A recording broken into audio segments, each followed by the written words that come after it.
The coming Melchizedek. Dead Sea Scrolls 11Q13. And concerning what Scripture says, in this year of Jubilee you shall return, every one of you, to your property.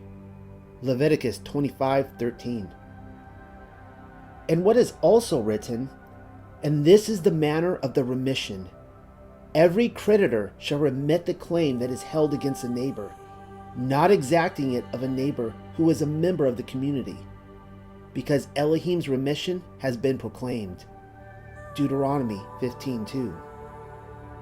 The interpretation is that it applies to the last days and concerns the captives, just as Isaiah said, to proclaim the Jubilee to the captives, Isaiah 61:1, and from the inheritance of Melchizedek, who will return them to what is rightfully theirs. He will proclaim to them the Jubilee, thereby releasing them from the debt of all their sins. He shall proclaim this decree in the first week of the Jubilee period that follows 9 Jubilee periods. Then the Day of Atonement shall follow after the 10th Jubilee period, when he shall atone for all the sons of light and the people who are predestined to Melchizedek. For this is the time decreed for the year of Melchizedek's favor, and by his might he will judge Elohim's holy ones, and so establish a righteous kingdom, as it is written about him in the Songs of David. A godlike being has taken his place in the council of Elohim. In the midst of the divine beings, he holds judgment. Psalm 82:1. Scripture also says about him, over it take your seat in the highest heaven. A divine being will judge the peoples. Psalm 7:7-8. Concerning what Scripture says, how long will you judge unjustly and show partiality with the wicked? Selah. Psalm 82:2.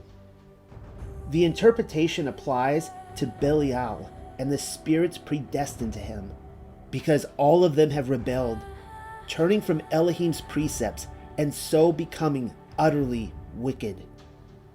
Therefore, Melchizedek will thoroughly prosecute the vengeance required by Elohim's statutes. Also, he will deliver all the captives from the power of Belial and from the power of all the spirits destined to him. Allied with him will be all the righteous divine beings. Isaiah 61:3.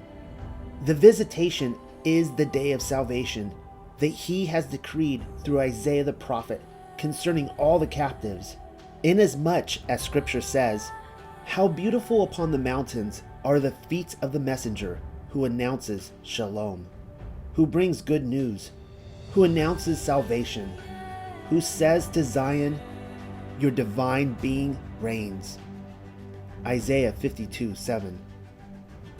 The Scripture's interpretation, the mountains are the prophets, they who were sent to proclaim Elohim's truth and to prophesy to all Israel. The messengers is the anointed of the Ruach, of whom Daniel spoke, after the 62 weeks, an anointed shall be cut off. Daniel 9:26. The messenger who brings good news, who announces salvation, is the one of whom it is written, to proclaim the year of Yahuwah's favor, the day of the vengeance of our Elohim, to comfort all who mourn. Isaiah 61:2. The Scripture's interpretation, he is to instruct them about all the periods of history, for eternity, and in the statutes of the truth, the dominion that passes from Belial and returns to the sons of light, by the judgment of Elohim, just as it is written concerning him, who says to Zion, your divine being reigns? Isaiah 52:7. Zion is the congregation of all the sons of righteousness, who uphold the covenant and turn from walking in the way of the people. Your divine being is Melchizedek, who will deliver them from the power of Belial. Concerning what Scripture says, then you shall have the trumpet sounded loud in the 7th month. Leviticus 25:9. Thus ends the coming of Melchizedek.